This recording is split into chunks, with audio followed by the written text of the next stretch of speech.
Good afternoon and welcome everyone. Thank you for joining us for today's webinar.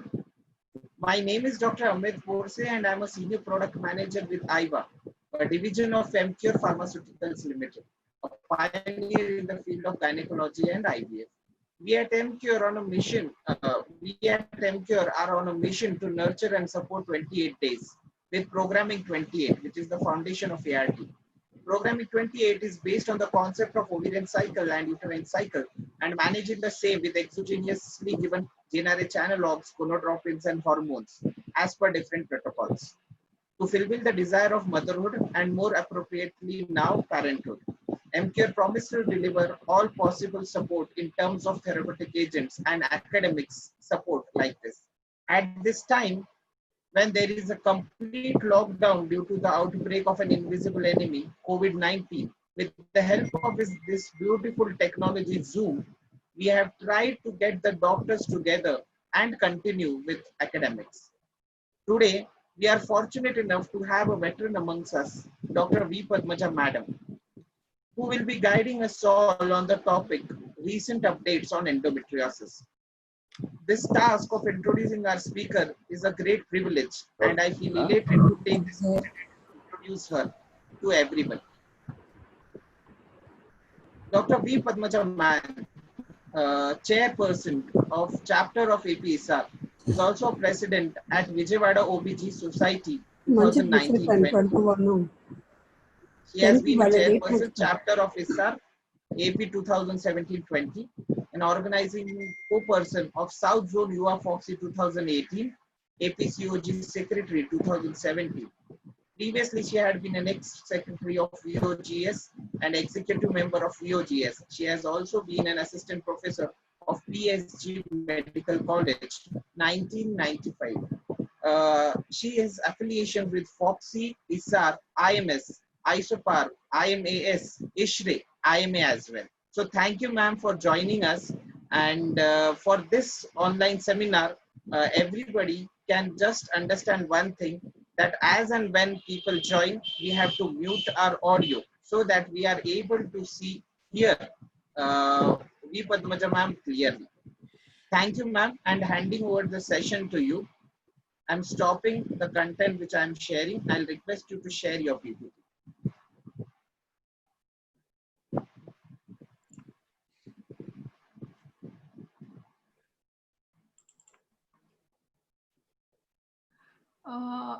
Can you see the slides now? Yes, ma'am. Slides are visible. Thank you for sharing the slides. Yes.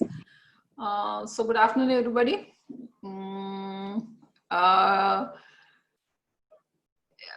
Usually I don't even talk much on the phone because I can't really see the response of the person opposite me. But now in this time of lockdown, I am, it's very strange to be talking to my computer. If I were doing this without, on my own, my people would be thinking I'm mad because madam keeps muttering. But anyway, I hope all of you are not falling off asleep after your lunch, and we'll go through with this recent update on endometriosis. So essentially, almost all the concepts of endometriosis are pretty old. So what I thought about sharing with you all is what is changing, and what is most important is that we need to recognize the depth of the situation. So just because we can't see endometriosis outside doesn't mean it doesn't exist. This is a very good artistic renderation of how a woman with endometriosis will be feeling inside in the late stage. So if they were visible, this is what we would be seeing: a constant aching, nagging pain with fresh bleeds, old bleeds, healing bleeds with a lot of adhesions and fibrosis. So that is the reason when, oh, my slides are not moving. Just a moment.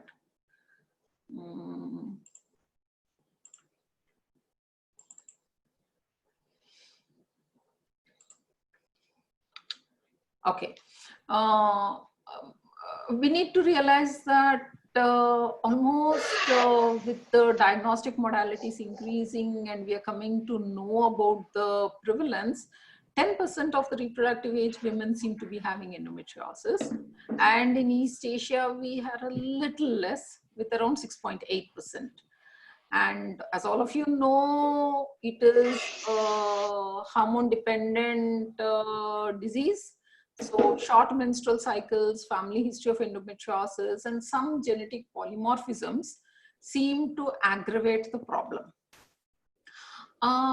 Like classically we've said, endometriosis is diagnosed by documentation of presence of ectopic endometrial tissue, glands and stroma, other than in the uterus. But the only way we can do that is by doing a laparoscopy. And it has always been said that from the time the woman or the girl complains, for a clinician to diagnose, the average delay is minimum of 7 to 10 years. That is because we are trying to make a diagnosis only at laparoscopy, and laparoscopy cannot be done as and when we want to confirm the diagnosis. So there has been a thought process and a call for action to shorten this time from first consultation to diagnosis. Can we use clinical criteria? And I'm sure if all of us sit down and talk to the client in front of us, whether it's a girl or a woman with dysmenorrhea or a lady seeking fertility services or later years complaining of pelvic pain, if there is persistent, worsening, cyclical or constant pain, dysmenorrhea which is getting aggravated, and of course if there is dyspareunia, dysgeusia and dysuria and other cyclical catamenial symptoms, we'll always think of endometriosis. We have to keep the differential diagnosis. In an adolescent, is there a reproductive tract anomaly that is causing, like biconjugate uterus or a uterine anomaly or a non-communicating horn? Is there irritable bowel syndrome? Could there be urinary stones? Or are there any other urinary symptoms which are suggestive of interstitial cystitis or painful bladder syndrome? When we are having a woman with infertility, find out if she is having dysmenorrhea since adolescent. Was there any suggestion of previous laparoscopy done with the diagnosis? Has her dysmenorrhea been unresponsive to simple NSAIDs, or there is a family history? So in these, we all, it is never ever okay if you cannot do a physical examination, because in physical examination, a retroverted uterus with nodules in the cul-de-sac with a mass which is painful will very is very suggestive of endometriosis. We can order and perform other imaging technologies, but now there has been an ability to diagnose even bowel adhesions and bladder adhesions on ultrasound if we decide to do a targeted ultrasound.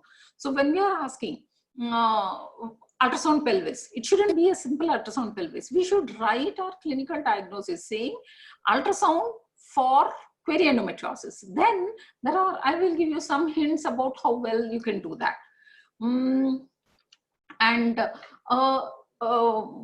A single digit pelvic examination, perimenstrual, using a well lubricated, slowly insertion of the digit, asking the woman to voluntarily contract and then relax, looking for palpating the pelvic floor, assessing for tenderness, checking the tone of this, going into the anterior vagina, onto the cervix, posterior and the fornix will really help us pinpoint. So we need to be able to do this, and then of course an ultrasound. If we see a typical well circumscribed unilocular cyst or sometimes multilocular with ground glass appearance, especially with kissing ovaries. And with the negative sliding sign, when we apply gentle pressure, the whole thing moves en masse and moves down. So these are strongly suggestive of endometriosis. And if we are looking at rectosigmoid endometriosis, when we are doing the ultrasound, as we are entering into the vagina, don't go very close to the cervix. And if we look at the posterior wall where our routine uterosacral attachment is there, and we see a bubble here without the a plane of delineation between the bowel and the cervix, with Indian headdress sign or a comment sign, this is very, very, very suggestive of adhesions of the sigmoid with retraction present. And all these are going to be very helpful when we are trying to do a laparoscopy, because we can counsel the patient and get prepared. And when we are doing the ultrasound also, stay out a little, have the bladder partially full, and at the anterior fornix, look for bladder wall involvement, where we can see the muscularis and the sub mucosa of the bladder with the anechoic cystoic areas, which is suggestive of bladder endometriosis. And so we can use ultrasound, which is very, very, very available to all of us and in our hands, rather than ask for an expensive MRI, which might not be available. And most of the time when the woman brings me a huge MRI film, I hardly can read it. It is the radiologist who will tell us what we are supposed to be looking at. Rather than that, doing a careful ultrasound is very, very important for us to diagnose. And one of the symptoms that means, why is the quality of life so less in endometriosis? It is because they're chronically fatigued. If we look at it, majority of the women in this study, almost half of them said there is fatigue, which is associated with insomnia, depression, pain, and occupational stress. And with that, quite a large number of these women lose work, have leave of absence, short-term disability. So they're not able to live their life to the full potential. There is a lot of indirect burden that sometimes we don't really as clinicians recognize. Now, when we look at it, what is the origin of the cell in endometriosis? The classic theory is that these cells are coming by retrograde menstruation, and this could have been a seeding of these endometrial cells by retrograde neonatal uterine bleeding. These can be coming from bone marrow derived stem cells from coming in the blood vessels from there, because when the endometrial lining is being shed, in the functionalis and the basalis also there are reserve cells, and healing happens with the bone marrow derived stem cells that are coming from the blood vessels. And sometimes we have typical symptoms of endometriosis, but we don't really see the visible lesions, because what we are trained to see is the late lesions, like black lesions, vascular lesions, and white lesions. But early endometriosis, where there is a lot of cell-to-cell contact, immunotolerance, abnormal expression of integrins, cathedrins, lot of inflammation and lot of pain. Sometimes there is just a serious bleb, there is a clear papule, there can be a clear vesicle, and these are non-opaque lesions which may be having watery serous or mucin secretion, which you can very easily miss on a laparoscopy. Of course, with the red lesions, when there is neoangiogenesis with excrescences, we can see them. Once there is fibrosis, the active bleeding is not there. You can see only a brown spot where there is hemosiderin with hemoglobin, and intense fibrosis only leads to puckered scar. Normal retrograde menstruation, which occurs in 80% of women, is cleared by healthy women by apoptosis. But when there is evasion of the immunosurveillance, when there is inhibition of the apoptotic mechanism, when there is increased expression of the estrogen receptor beta and increased interleukins, there is adhesion and proliferation of this endometriotic tissue. There is a lot of inflammatory cell called into the peritoneal cavity when there is blood. The cytokines that play a major role are the macrophages, where there is an expression of the vascular endothelial growth factor gene. When there is VEGF receptors expressed, upregulation of the COX gene, which leads to increased prostaglandin synthesis and inflammation, and there is increased expression of the matrix metalloproteases, which cause extracellular matrix degradation, leading to development of new blood vessels.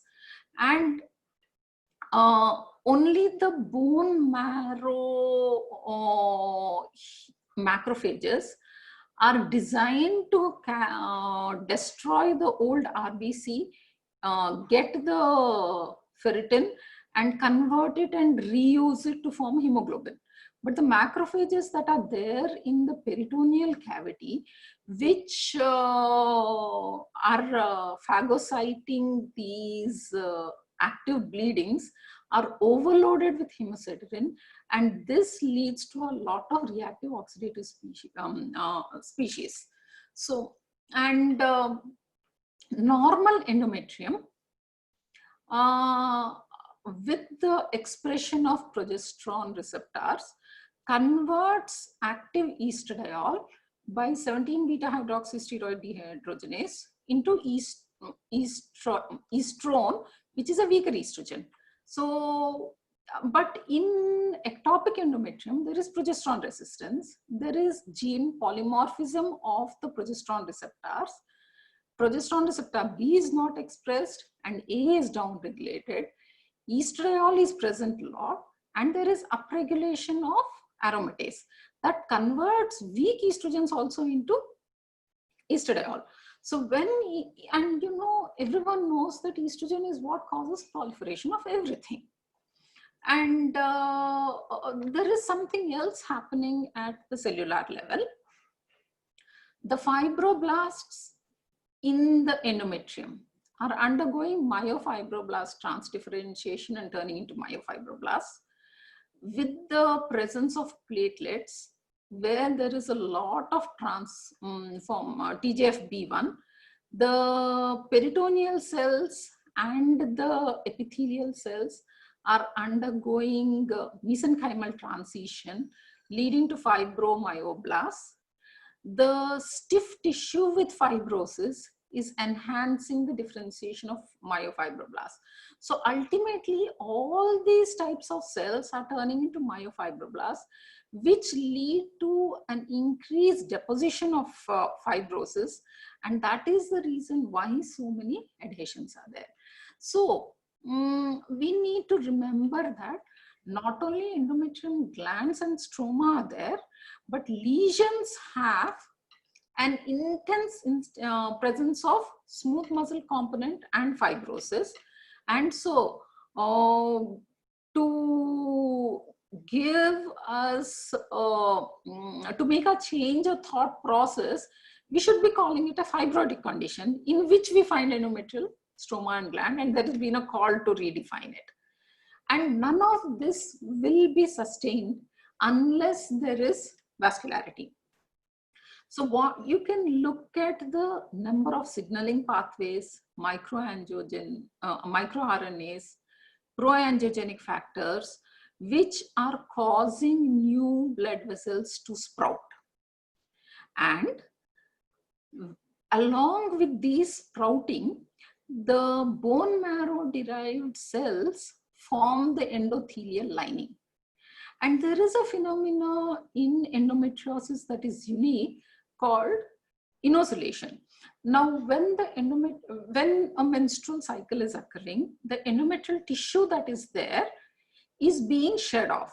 it is shedding off because of the hypoxic damage occurring because of prostacyclin F2 alpha, because of withdrawal of estrogen progesterone at the end of the luteal phase. So this tissue has blood vessels in it. So the tissue with the blood vessel, which is shed into the peritoneal cavity, gets connected with the newly developing blood vessels. So there is a laid pathway which makes this tissue so much more vascular.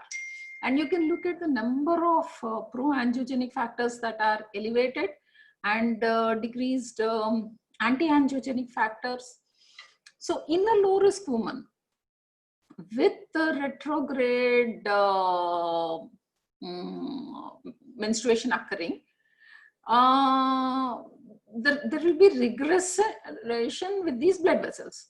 But in a high risk women where there is a dysynchronous uterine contractions and a hyperperistalsis also occurring, there is more amount of tissue that is coming, and these blood vessels connect with the peritoneal blood vessels and have a ready-made laid up pathway. So when we are looking at the treatment protocols, we should start thinking about how we can try to decrease the angiogenesis by using maybe in future anti-angiogenic compounds. Can we inhibit vasculogenesis by selective gene therapy? Can we decrease insulation by application of compounds that target this endothelial pericyte interaction? Because unless we are able to go there, we are going to be in trouble in the long term. And one more phenomena that is happening is that with all this inflammation that is happening, there are new nerves being generated in the peritoneal cavity, which are sensitive to pain and send these nociceptive signals to the dorsal root and to the pain perception area through the thalamus. And once this pathway is strongly established, any stimulation all along this pathway, whether it is the skin that is being touched, whether it is the vagina that is being touched, or the bowel movements that are there, all of them are going to trigger this chronic pain. So it is important that we start dealing with the problem of endometriosis before this neuroinflammatory pathway is established. And we can look when so many disease processes are happening simultaneously, cooperating with each other and circumventing the natural breaks and the healing processes, the body is also having all these changes in the circulation. And so there's been an immense amount of work on trying to see if we can non-invasively see the biomarkers of endometriosis, the changes that this disease is making in the woman by checking the serum, plasma and urine for growth factors, glycoproteins, molecules of angiogenesis, anti-apoptosis, hormones, other molecules, looking at the immunology, the cytokines, the complements, the antibodies, and the proteome. But till now, we still don't have these biomarkers, but I think that is the way to go forward. And there has been also controversies in the classification, because the American Fertility Society classification that is there does not correlate well with the clinical symptoms, and there is no way in which you can quantify the deep infiltrating endometriosis. So NCEAN 2012, this classification looks at the uterosacrals, the bowel involvement, the bladder involvement, and tries to grade even those. And although this classification has not yet been validated, but it makes sense when we can quantify the deep endometriosis and look at the adenomyosis and see whether all of us can speak the same language. The first thing anyone will ask in our OPD when we diagnose is, what should we eat? So is there any relation? Are there any particular foods that do help? In that, it was studies have been done on a large number of things that could be eaten and not be eaten. But only conclusion that was drawn is vitamin C containing moderate food intake does help a little. And once we diagnose, what are we going to do about it? We need to remember that endometriosis is a disease for life. Like diagnosing a woman with hypertension, diabetes, PCO, so she is going to stay endometriotic for life. So whether to use a medical management or surgical management is a very, very, very individualized decision, because surgical treatment does alleviate symptoms, gives us histological confirmation, reduces the risk of complications, but it also has surgical complications. It should be done in the best of hands, and there is always a decrease in the ovarian reserve when you're doing the endometriotic cystectomy, and adhesions will form. And especially if fertility treatment is planned, delaying fertility treatment leads to decreased pregnancy rates. Looking at the medical treatments, all the medical treatments are, they do not stop the progression of the disease. Symptoms persist in a large number of women, and they cause a delay in the fertility treatment. So when endometriosis is associated with pain,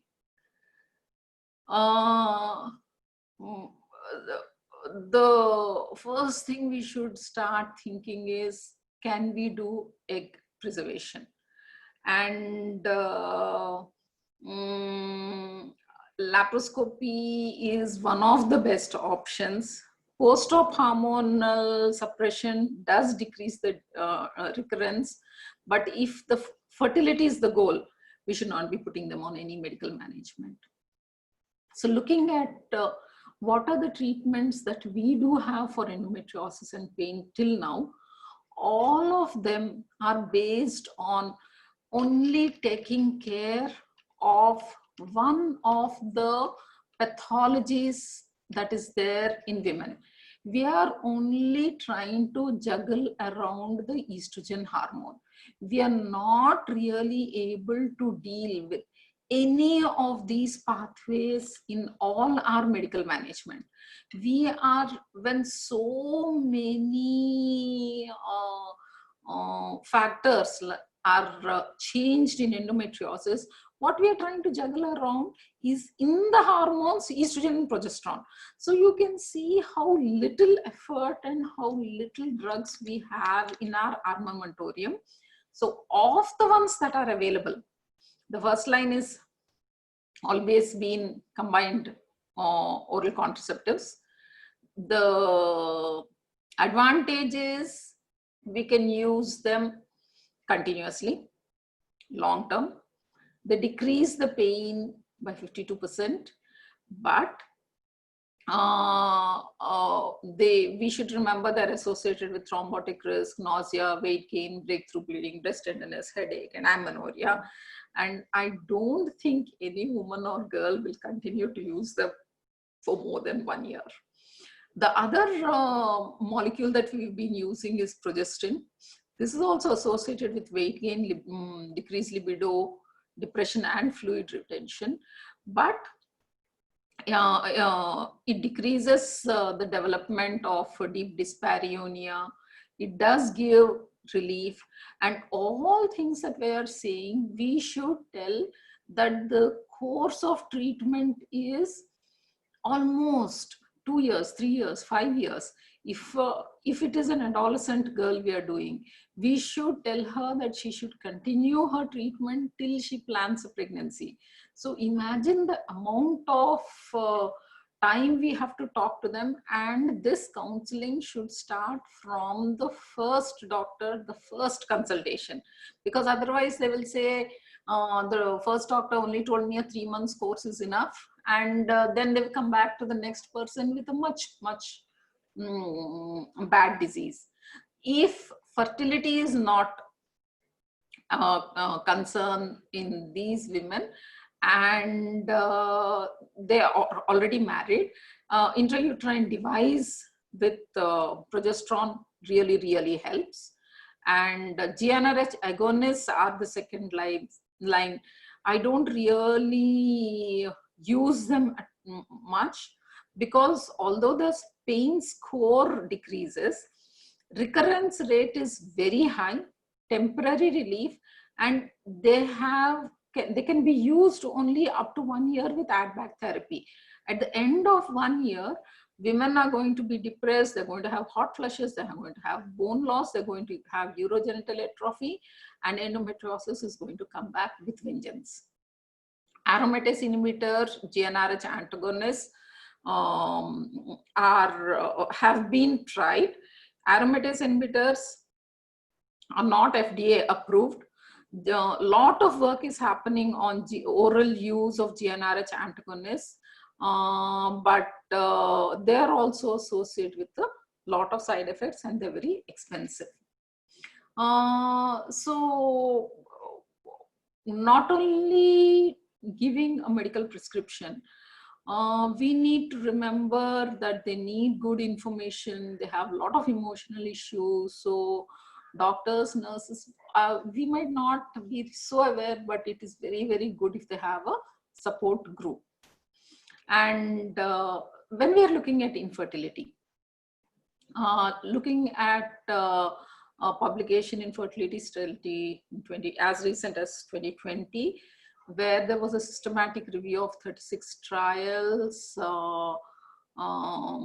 and 2,200 women with endometriosis related infertility.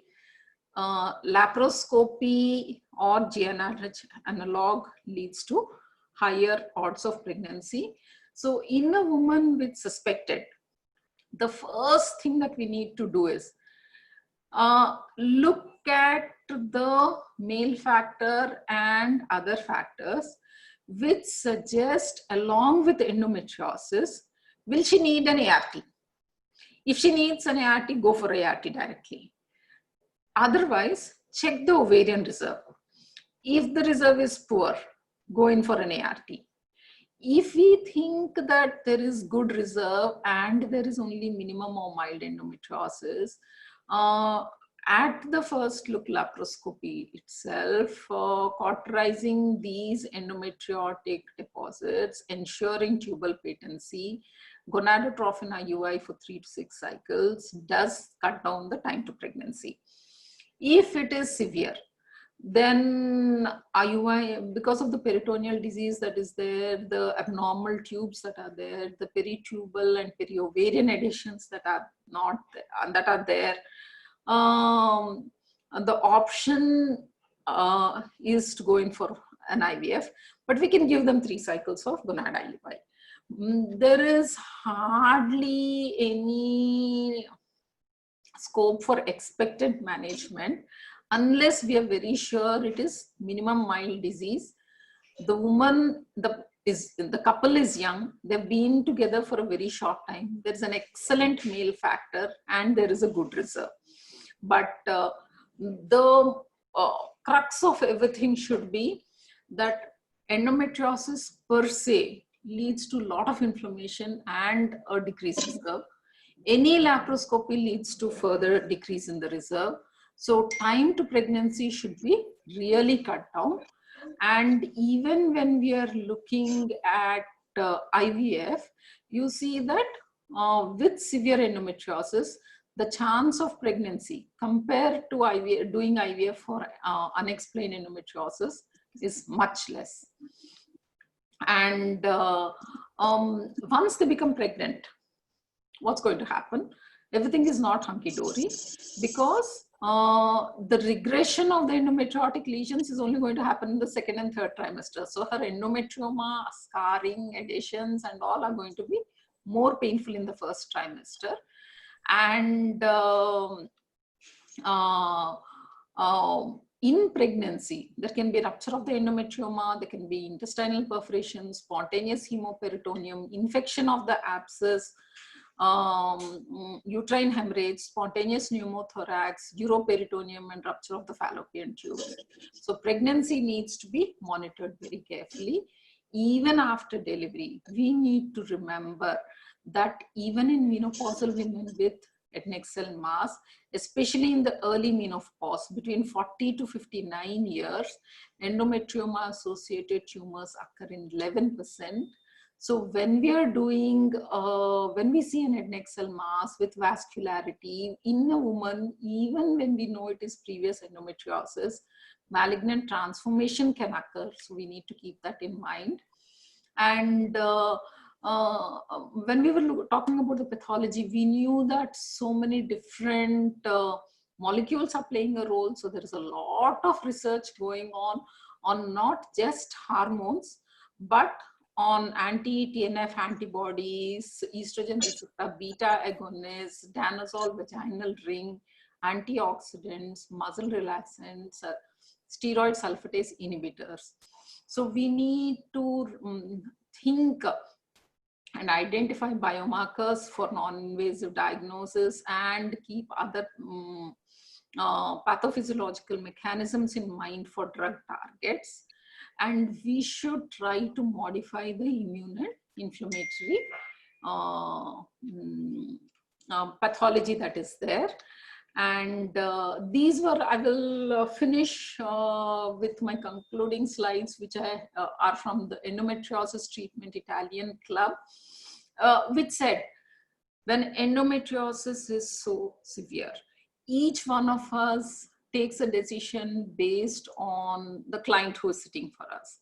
But if we try to find out low value interventions, that means doing this intervention is not going to really benefit the woman. So let us not do some things. So the 10 don'ts of endometriosis management. So in infertile women without pelvic pain, to rule out superficial endometriosis, don't do a laparoscopy, because minimum endometriosis is not going to hamper her pregnancy as much as a delay infertility. I will change this a little. In stage 3 and 4, do not suggest ovulation stimulation with IUI, because it has very low success rates. In endometrioma, that is less than 4, in a patient scheduled for IVF, don't try to remove this endometrioma if it is not causing her pain. In deep endometriotic lesions, which you diagnosed, in a woman seeking conception, only intervene if medical treatment is not effective. Do not ask for subocclusive colorectal endometriosis and with endometriosis of the bowel that is responding to medical management, a high level of investigation.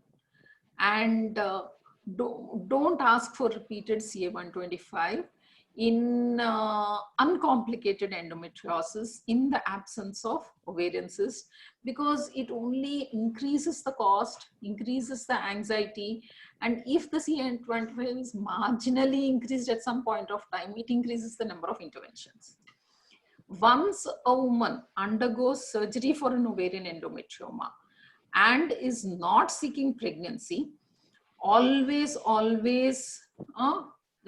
give her long-term treatment, telling that she has to take this till she is planning conception. Don't leave this woman without telling that long-term estrogen, progesterone or progestins are necessary.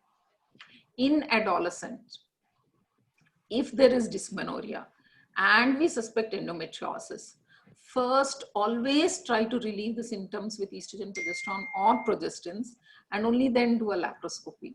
Because someone at 18 years, we are telling them you're having this disease and which will change the way they look at everything and rob them of their childhood, adolescence and married life, because we tell them it will go on till menopause.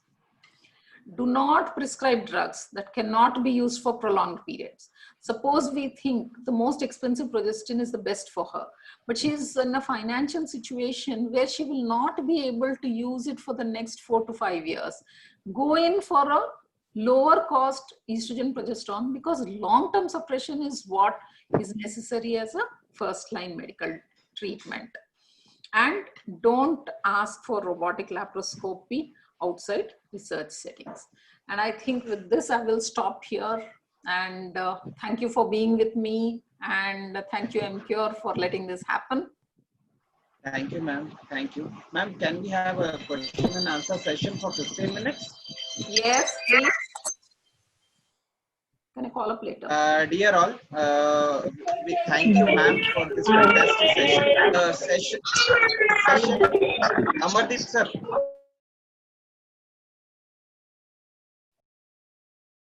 Is open for question and answers. What one simple thing you have to follow is, anybody who wants to ask a question should unmute their audio, ask the question. Once you get the answer, you can again mute the audio. May I please request anybody, if anybody has any questions, you may ask please by unmuting your audio.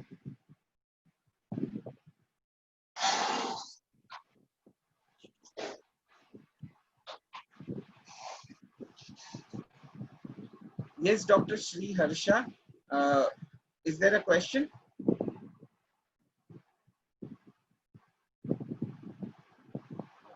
That is much better, ma'am. That's it. I'm trying to juggle it around. No, fantastic. Now we see you, and people will be in the process of getting their questions. Yes. So give us a minute or two. Yes. And to tell you, ma'am, there were almost 55 participants throughout the session. So we should compliment them on giving up their siesta and joining us. Because 2 to 3 is a beautiful time to have a nice lunch in these holidays and sleep. That is true, ma'am. But still, when it is you, many people like to attend the session, and it was definitely a wonderful session. Yeah, thank you. So any question, dear doctors? Are they typing in the question? No, ma'am. There's a chat Okay, below so on the they can unmute and ask. Yes. They can unmute and ask. Yes. Yeah, I'm Dr. Kavita. Please. Yeah. And in cases with endometriosis, do you advise any particular protocol for ICSI patients for the stimulation? Do you advise, like, based on the age, AMH and BMI, we do start at particular dose of gonadotropins? Do you advise a little higher dose, or do you want just continue with the same dose? It basically depends upon the bioactivity of the endometriosis. Like I know Kavita does great laparoscopic surgery. So if lap surgery was done and a very gentle peeling of the tissue was done, there is, however gentle we are, there is going to be fibrosis. Yeah. So their responsiveness is going to be less. So now suppose for a 22-year-old lady, you are using gonadotropin dose of 225 units. Yeah. Add 75 units more. Yeah, add 75. Okay. So it is like that. So for every negative factor that we have, we need to add. And the limit is, if you're using HMG 450, if you're using the recombinant, I don't think there is any logic in using more than 300. Yeah. The follicles that are there are the ones that are going to use your gonadotropin and grow. Yeah. Giving higher gonadotropin is not going to make them have more follicles. Yeah. So if they're having central follicles and we give them high dose, what happens is we see a very large discrepancy in the cohort. That means one follicle will be around 18 by day 6, one will be 14, the others will be 12, and you are going to be in trouble. So for these people, it is better to give a steady, longer dose.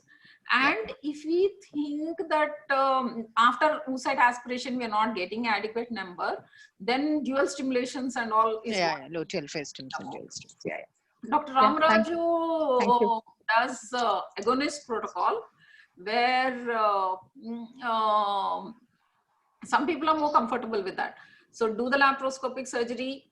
It takes 6 weeks for the AMH to recover from the laparoscopic surgery. During that time, give a GnRH depot. And after 8 weeks or so of the depot, you can start off your stimulation where you can get. So it is basically what you are comfortable with.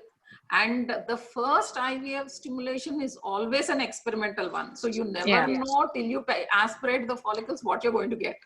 So if one doesn't work out, then next time you need to try something else.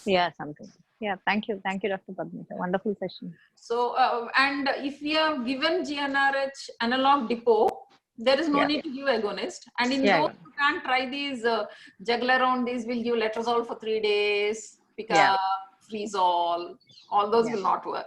So all those juggling you can do only when you are on an antagon protocol. So one more way of doing it is that give letrozole, which is an aromatase inhibitor. Give HMG. Go for an antagon cycle. Freezole. Then you can give depot and then regulate the endometrium and then do an FET cycle. But what we need to remember is this leads to a tremendous increase in the cost. And depending upon the age of the woman, we need to know how many embryos we need to get a euploid blastocyst.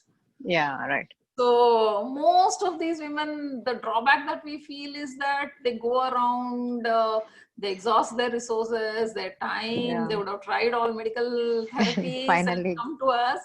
And it is so frustrating with these women. Finally, we need to go for donor oocyte cycles. Thanks, Dr. Padmita. Thank you. Thank you. Thank you. What a fantastic discussion that was. Any more questions, dear doctors? Somebody has a...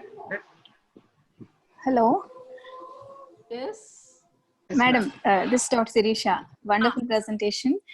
Do you have any experience diagnosed in fertile group? They want to postpone for few months or so. Do you give in any case? Yeah, we do give, because the thing is we need to give them something to suppress the disease activity. So unless we get the estrogen levels down, the inflammatory process is going to be persistent. So if they are not ready for ART procedure right then, they say we are going to do it after 6 months. I think it's a very good idea to give Dynogest for 3 months. But the thing is, we need to stop at least 2 months ahead, because we don't know how much the effect is there. There are hardly any studies telling us that after stopping Dynogest, how much is the endometrial gene expression going to be okay in the very next cycle. The studies from OC pills, previously people used to use oral contraceptive pills to program cycles for batch IVF. But in those people, when the meta-analysis was done much later, it was found that cycles programmed with OCs have less implantation. So like that, we don't know the effect of Dynogest on the implantation potential in the endometrium. So you need to use, if you're going to use, there's no point in using a month course. At least for 3 months you need to use. And then give them 2 months time before you go in for a fresh transfer. If they have more than 6 months, we can use. I've used Dynogest for almost up to 2 years for some women who were not ready. to go ahead for ART procedure.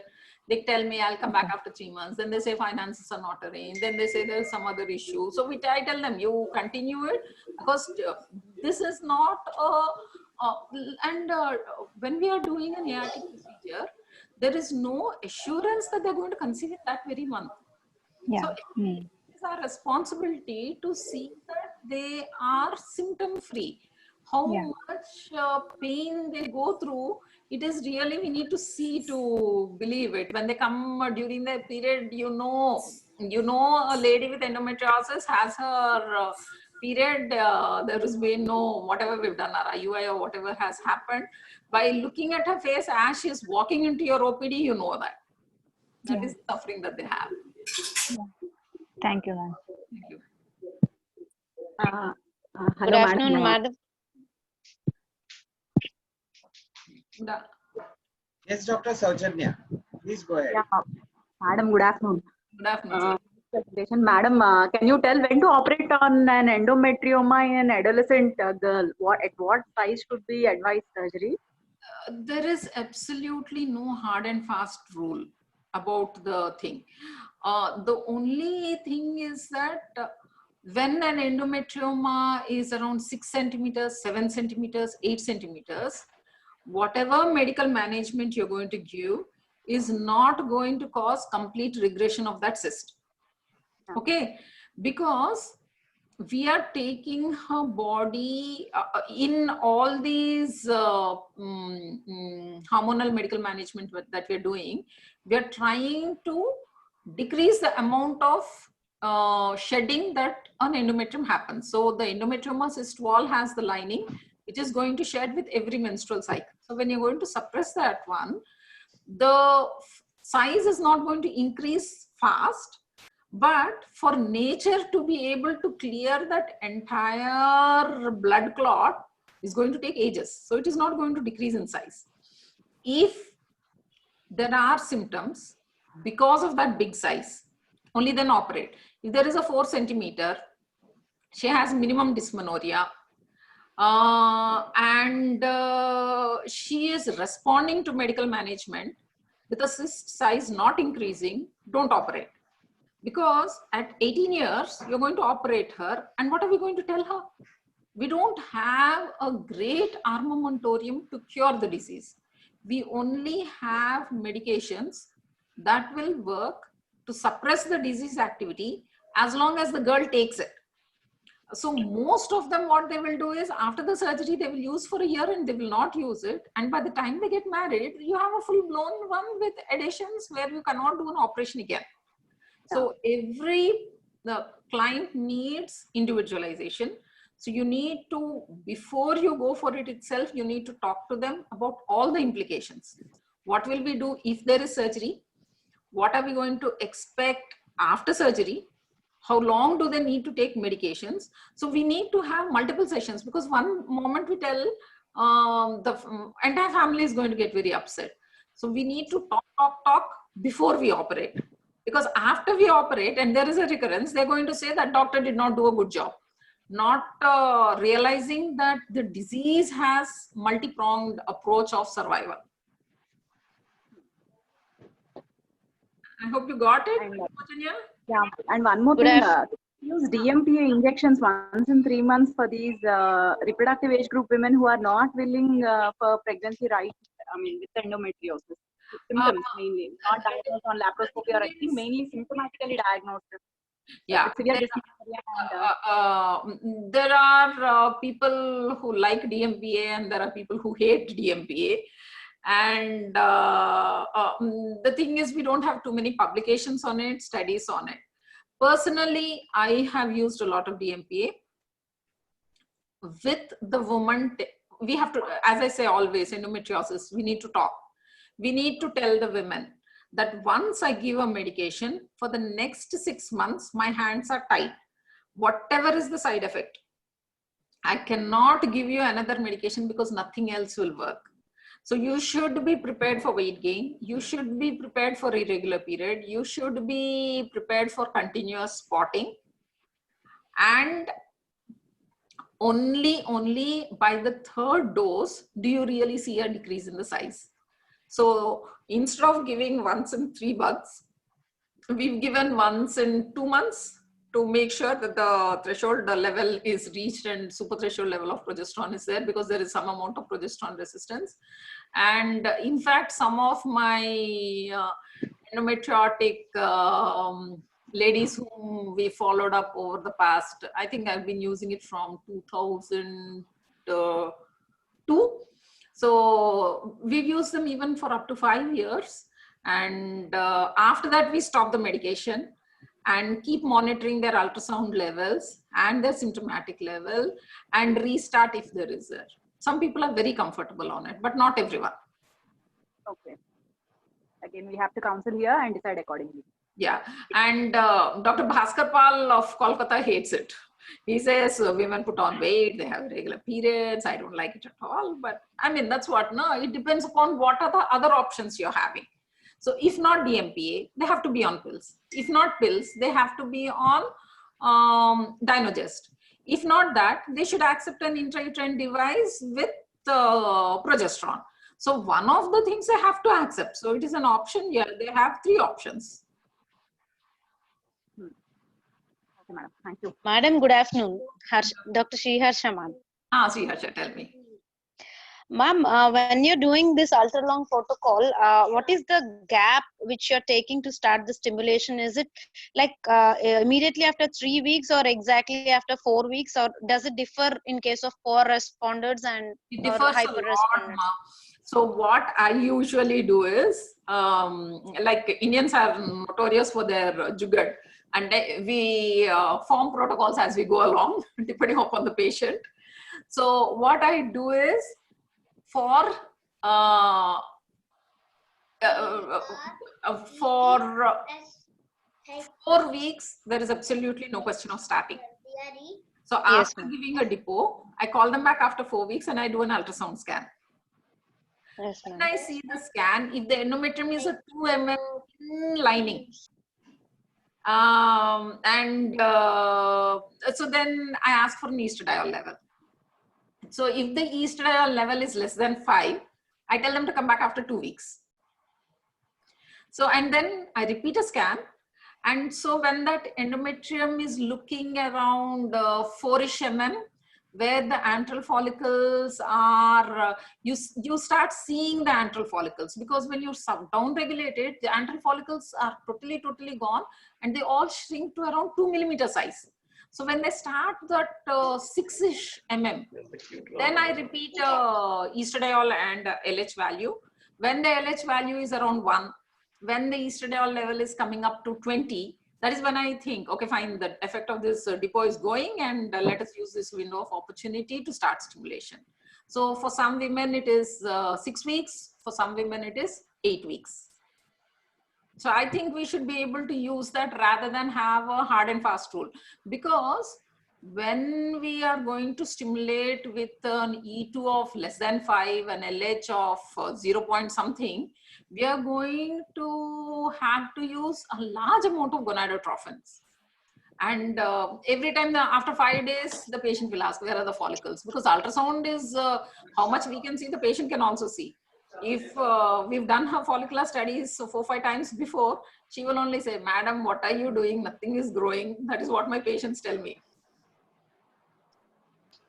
Thank you. Well, that we often face that, ma'am. And also I have one more question. How many doses of down regulation would you actually follow for all the patients?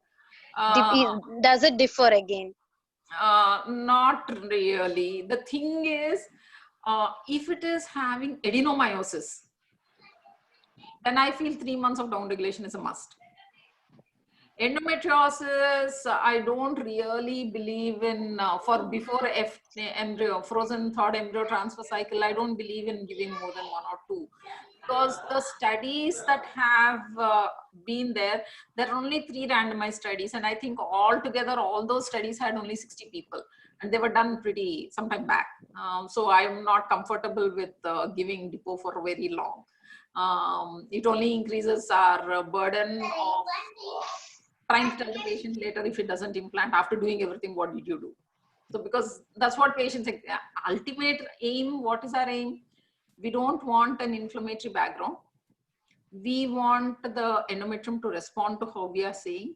And we want a good gene expression in that endometrium, which will help a embryo implant. So that is the thing. We are not going to try to make her an endometriotic. We can't take away the endometriosis. We can only put a brake on that.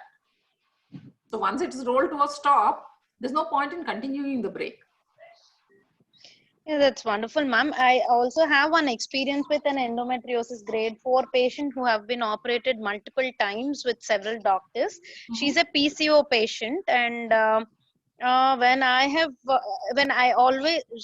actually stimulated her and oocytes were retrieved. Actually, there was premature ovulation in spite of taking all the measures. I've tried an early retrieval also, Okay. but still, I could retrieve hardly only 3 oocytes, out of which 1 was mature, and that was a grade 1 blastocyst. Okay. But for the last 3 months, I've been trying to do embryo transfer. Always it is like the estrogen is very high whenever she gets cycles. It's above 90. Okay. I also tried to down regulate her. In spite of that, she missed that effect, and somehow her E2 after 4 weeks was still high. I could not actually figure out the reason for her. Yeah, the problem with these is when there is this severe endometriosis, they have this inherent expression of aromatase. That means normally endometrium should be listening to the hormones that are coming to it from outside. But if it is making its own estrogen and it is acting like endometrium is also acting like an endocrine organ, then there is very little you can do. So maybe you shouldn't really stick on to estrogen level, get a proper withdrawal. And one of the things that has been shown is my teachers used to use it. They used to use dydrogesterone, which they say has a better profile than the pills and all that. So use 20 milligram of dydrogesterone for 20 days, get a withdrawal, and immediately try an ERT and do your FET cycle. It might work for some. Because before all these molecules were available, medroxyprogesterone or dydrogesterone were what were used 30 years ago. And there are umpteen number of case reports and the experience of all my teachers and all with good response with dydrogesterone. Because when there is a progesterone resistance, dydrogesterone being a little different molecule might fit into the receptor better. Okay. Yeah, that was really wonderful session. No, thank you. So I was thinking all of you will be bored with listening to endometriosis again and again and everyday endometriosis. No, it was you who was talking, so yeah, we would definitely love to listen. Hello. Thank you, ma'am. Thank you. Hello. Yes. Yes, doctor. This is Dr. Geeta. I have 2 questions for you. It's a good presentation, Dr. Padmja. Thank you, Geeta. Any medical management for scar endometriosis in the recent times? Because olden days it's surgery only. Now any new medication for scar nothing really helps for scar endometriosis, because it is that scar endometriosis, like how I was showing you those myoblasts turn into fibrosis. So it is an extreme form with intense fibrosis. And any fibrotic tissue does not respond well to any medical management because it has poor vascularity and nothing really penetrates it. Okay, so, I have one more question. In women, you are trying for IVF pregnancy with chocolate cysts. Are they at high risk of developing infection of that chocolate material? Definitely. Yes, I have come across recently few cases. Yes. And what precautions you take, and do you give routinely antibiotic during ovum pickup? All these people have only for chocolate cyst patients. Yeah, they do have. Even if we don't puncture it, what happens is in early pregnancy and all, when there is a lot of immunomodulation happening, these people are supposed to also be having a sort of leaky inflammatory gut. So the microbes that are there in the gut, they enter into the blood system and they search for areas of weakness. And endometriotic cyst is the beautiful blood culture agar, like this thing, and which they love it, and they implant. In fact, So you don't say it's because of you can only ask them to use probiotics, be alert for people with having unexplained fever, chills, feeling tired, lethargic, sweaty, and try to do. There is not much we can really do to prevent. During pickup, we try to avoid puncture. That much is for sure. But even in cases, in fact, Susila helped me out with one person because she was a case of frozen pelvis who went for an oocyte donation ICSI embryo transfer. In an embryo transfer, we do the most strict aseptic precautions, and her old endometriotic cyst turned into an ovarian abscess in that pregnancy. I mean, in that case I have come across. Yeah. The endometriotic cyst was drained, it was huge, Yeah. and immediately IVF was done. And after second month, I think, again she redeveloped a huge cyst. They were thinking of maybe the chocolate material got reaccumulated because only cyst aspiration was done. Yeah. So, and she started having low grade temperature, and it went on to high grade temperature, and she went from one physician to other physician. They gave so many antibiotics, and we suspected abscess only because that fever was not coming down, and we did laparotomy in fifth month or fourth month, and it was a huge abscess, about 15 centimeters abscess. Yes. And the patient, to our luck, she continued her pregnancy, and 2 days ago I did cesarean. It was a twin pregnancy, and that is great. Fine. That's great. Congrats. So very big abscess. That's why pregnancy is not a solution to endometriosis. Previously, they used to say, get them married early, let them finish their family and all that. But the decidualization and the changes that are occurring, the cyst regression does not happen in almost 1/3 of patients. And the first trimester is a particularly bad time because there is lot of neovascularization that is occurring for the trophoblastic invasion and a successful pregnancy. But the same angiogenic factors are going to be expressed in the endometriotic tissue also. So these people complaining of this fatigue, lethargy, low-grade fever, we have to have at the back of our mind, is there an abscess? And do the best that we can. Thank you, Dr. Pal. Thank you very much, ma'am. Any more questions?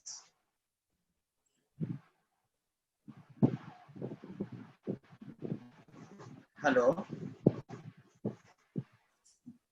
Hello? I think there are a lot of interaction already happened. I think we can close the session, ma'am, with your permission. Yes, thank you. Ma'am, we have just a minute. Ma'am, 1 minute. Ma'am, we have a division head, Mr. Rajiv Agarwal, with us. Okay. You know him. So I would like him to give a vote of thanks.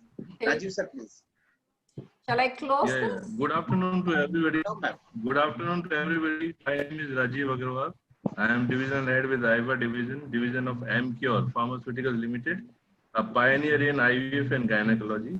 On behalf of Amcure, I really thanks to Dr. V. Padmaja for making this webinar very successful. A wonderful session was there, and we are really privileged and honored to listen you, ma'am, and sparing your time. I also thanks to all the fellow doctors who have attended this webinar. I also thank to all people who have helped directly and indirectly to make this webinar successful. And as you know, we are going with this difficult time of COVID.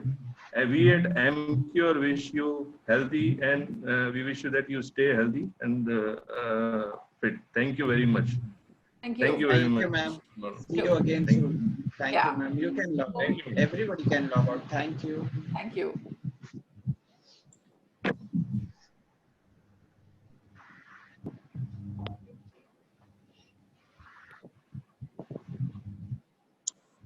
Good afternoon.